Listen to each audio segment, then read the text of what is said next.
అతిపెద్ద షాపింగ్ ప్రపంచం సిఎంఆర్ మన కరీంనగర్ లో ప్రముఖ సినీ తారలచే ఆగస్టు 9న గొప్ప ప్రారంభం. ఆయన బాధ్యత గల పోలీసు ఉన్నతాధికారి. అన్యాయం జరిగిందని తమ దగ్గరకు వచ్చేవారికి న్యాయం చేయాల్సిన బాధ్యత ఆయనపై ఉంది. అటువంటి బాధ్యతాయుతమైన హోదాలో ఉన్న ఆ అధికారి ఆస్తుల కోసం కన్న తల్లిదండ్రులను వేధింపులకు గురిచేశాడు. తన పలుకుబడితో వారికి నరకం చూపిస్తున్నాడు. దీంతో విసిగిపోయిన వృద్ధ దంపతులు రాష్ట్ర డీజీపీని ఆశ్రయించారు. కొడుకు వేధింపులు తట్టుకోలేకపోతున్నామని, మీరే మమ్మల్ని రక్షించాలని డీజీపీని వేడుకున్నారు.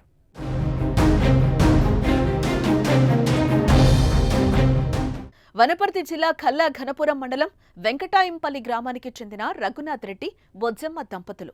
వీరికి 2 కుమారులు, 2 కుమార్తెలు. రఘునాథ్ రెడ్డిది వ్యవసాయ కుటుంబం కాగా అందరినీ కష్టపడి చదివించారు. పెద్ద కుమారుడు నాగేశ్వరరెడ్డి పోలీస్ శాఖలో సీఐగా పనిచేస్తున్నాడు.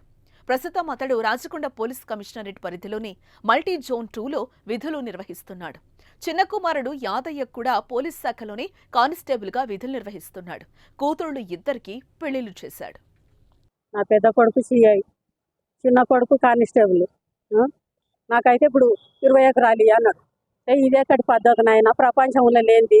నీ పెద్ద ఓదలు ఉండవు, ఏంటికి కారం అవుతావు నాయన.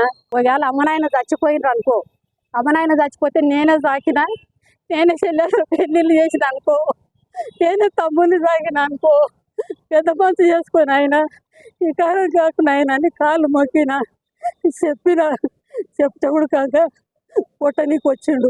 ఒక్కడు ఒంటిగా వచ్చిండు. పేపర్ తీసుకొని వచ్చి నాకు ఏడాడిస్తావు ఇక్కడ రాసి, ఫస్ట్ నాకు ఏడాడిస్తావు రాసి అని 2 సార్లు వచ్చి బెదిరించిండు. బెదిరిస్తే ఉడకంగా నువ్వు చంపినా సరే కానీ 10 మందిని తోలుకొచ్చుకొని ఆయన అయితే ఆయన చేసిస్తా కానీ 10 మందిలో మాట్లాడుకొని చేసుకుందరని చెప్పిన. అయితే ఇంతవరకు బాగానే ఉంది. సమస్య అంతా ఇప్పుడే వచ్చింది. రఘునాథ్ రెడ్డికి స్వగ్రామంలో 30 ఎకరాల వ్యవసాయ భూమి ఉంది.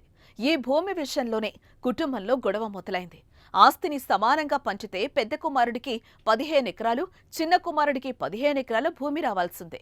అయితే అందుకు విరుద్ధంగా సీఐ నాగేశ్వరరెడ్డి తనకు 20 ఎకరాల భూమిని రాసివ్వాలని తల్లిదండ్రులపై ఒత్తిడి తీసుకొచ్చాడు. ఈ విషయంపై పలుమార్లు వారితో గొడవకు దిగాడు. దీంతోనే గ్రామంలో పెద్ద మనుషులు పంచాయతీ పెట్టారు. పంచాయతీ పెద్దలు పెద్ద కుమారుడికి 15 ఎకరాలు, చిన్న కుమారుడి పేరిట 11 ఎకరాలు రిజిస్ట్రేషన్ చెయ్యాలని తీర్పు చెప్పారు.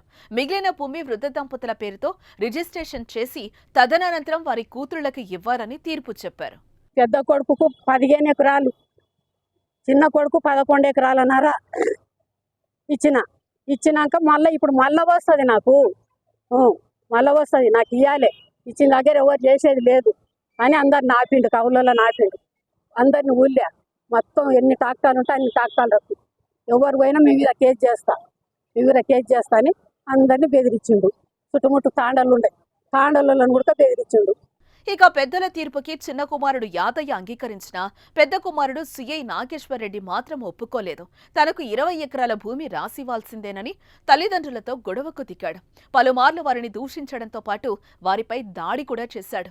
అన్న నాగేశ్వరరెడ్డి వేధింపులు తట్టుకోలేక తమ్ముడు యాదయ్య ఓసారి ఆత్మహత్యాయత్నం కూడా చేశాడు. ఈ నేపథ్యంలో కుమారుడి వేధింపులు తట్టుకోలేని తల్లిదండ్రులు డీజీపీని ఆశ్రయించారు.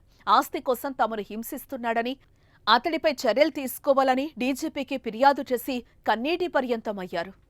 5 ఎకరాలు కావాలి, ఇవ్వకపోతే తలకాయ రోట్లో పెట్టి దాంస్తా అని మాతోటి అన్నారు.